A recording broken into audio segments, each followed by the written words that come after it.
was raining, but it seems to have stopped and the sunlight is actually coming out further south, it seems like anyways. With that in mind, what did I read today? More about, I guess, armed forces trying to equip themselves with drones and stuff, huh? How about this one? This one says, drones integrated into Greek armed forces arsenal. The Greek armed forces are steadily integrating advanced unmanned systems including loitering munitions, surveillance, and strike UAVs, drones for intelligence gathering, target tracking, and firing data provision, as well as surface and underwater drones. These technologies included in a development plan through 2030 and backed by the country's political and military leadership are being tested in exercises and joint training with officers closely monitoring their performance. Lessons from military operations in Ukraine and the Middle East have shown that drones are now integral to military operations. It's kind of similar, I guess, to that other story yesterday where Poland is going to create a drone army of sort anyways.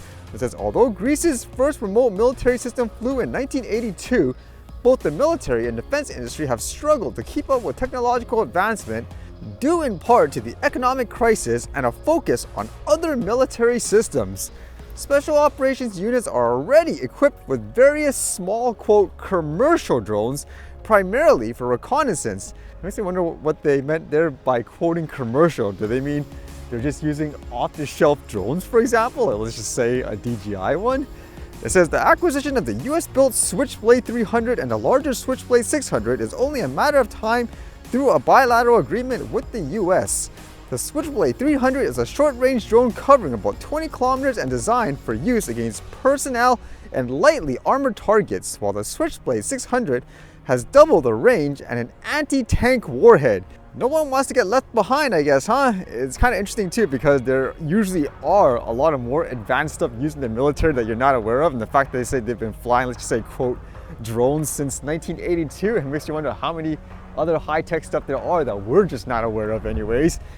And here today, there was so much news about lawsuits, big ones too. How about this one? This one says, Canada sues Google over alleged anti-competitive practices in online ads. Canada's antitrust watchdog said Thursday it is suing Google over alleged anti-competitive conduct in the tech giant's online advertising business and wants the company to sell off 2 of its tech services and pay a penalty. I already read that other lawsuit where they needed to split up, for example, their Chrome browser and stuff too, and it says the Competition Bureau said that such action is necessary because an investigation into Google found that the company unlawfully tied together its ad tech tools to maintain its dominant market position. The matter is now headed for the Competition Tribunal in a quasi-judicial body that hears cases brought forward by the Competition Commissioner about non-compliance with the Competition Act. The Bureau is asking the tribunal to order Google to sell its publisher ad server, DoubleClick for publishers, and its ad exchange, ADX. It estimates Google holds a market share of 90% in publisher ad servers, 70% in advertiser networks, 60% in demand platforms, and 50% in ad exchanges. That's not too hard to imagine. At the same time, again, it seems like this company is being forced to break up in so many ways. And with that, more lawsuits. This one relates to AI and I guess media stations. This one says Canadian news organizations, including CBC, sue ChatGPT creator. A group of Canadian news outlets, including CBC Radio Canada, Post Media, Metroland, and Toronto Star, the Globe and Mail, and the Canadian Press have launched a joint lawsuit claiming copyright infringement against ChatGPT, creator of OpenAI. The lawsuit was filed in the Ontario Superior Court of Justice on Friday morning and is looking for punitive damages from OpenAI along with payments of any profits that the company made from using news articles from the organizations. It also seeks an injunction banning OpenAI from using their news articles in the future. In the statement, the companies wrote, quote, OpenAI is capitalizing and profiting from the use of this content without getting permission or compensating content owners, and claim that OpenAI regularly breaches copyright by using content from Canadian media outlets for products such as ChatGPT. When asked if CBC would stop its employees from using tools such as ChatGPT as a result of the lawsuit, a spokesperson for the Crown Corporation declined to answer and referred to the joint statement from the journalistic outlets. That's kind of odd, isn't it? Although with that, what is the counter argument? It says in a statement emailed to CBC News, an OpenAI spokesperson said the company's models are trained on data that is publicly available and said the company is grounded in international copyright principles, saying here, we collaborate closely with news publishers, including in the display, attribution, and links to their content in ChatGPT search, and offer them easy ways to opt out should they desire, wrote OpenAI.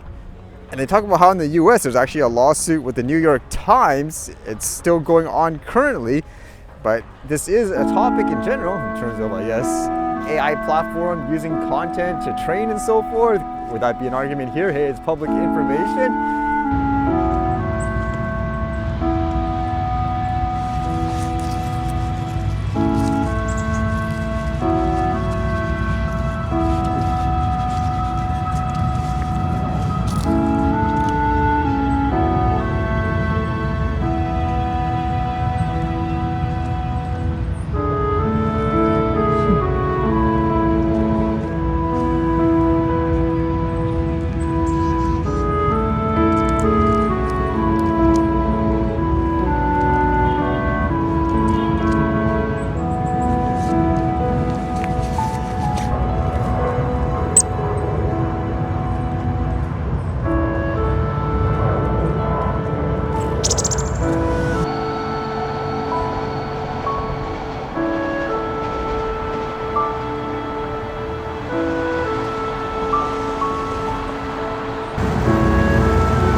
All right, see you guys later.